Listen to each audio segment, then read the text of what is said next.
हा दिवस प्रजासत्ताक दिवस किंवा गणतंत्र दिवस म्हणून आपण मोठ्या उत्साहात साजरा करतो।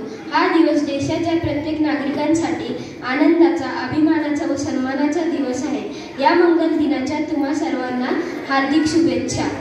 मित्र हो, आपल्या देशाला स्वातंत्र्य मिळाला तो दिवस म्हणजे 15 ऑगस्ट 1947। पण त्या स्वातंत्र्याला आकार मिळाला तो दिवस म्हणजे 26 जानेवारी 1950। कारण या दिवशी आपल्या भारताचे संविधान अंमलात आले। आपला भारत देश हा एक मोठा लोकशाही देश आहे, म्हणजेच लोकांनी लोकांसाठी चाललेले राज्य आहे। हा अधिकार आपल्याला भारताच्या घटनेनुसार 26 जानेवारी 1950 साली मिळाला।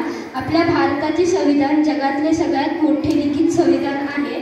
आपल्या भारतीय संविधानाचे शिल्पकार डॉक्टर बाबासाहेब आंबेडकर आहेत। 19 ऑगस्ट 1947 रोजी डॉक्टर बाबासाहेब आंबेडकरांच्या नेतृत्वाखाली मसुदा समितीची स्थापना करण्यात आली। तर संविधान लिहिण्यासाठी 2 वर्ष 11 महिने व 18 दिवस एवढा कालावधी लागला। तेव्हापासून 26 जानेवारी 1950 रोजी हे संविधान लागू करण्यात आले। तेव्हापासून 26 जानेवारी हा दिवस आपण प्रजासत्ताक दिन म्हणून साजरा करतो।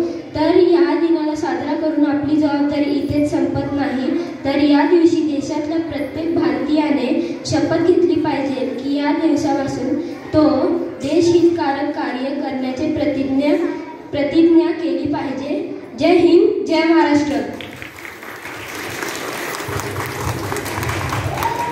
धन्यवाद। त्यानंतर आपल्या समोर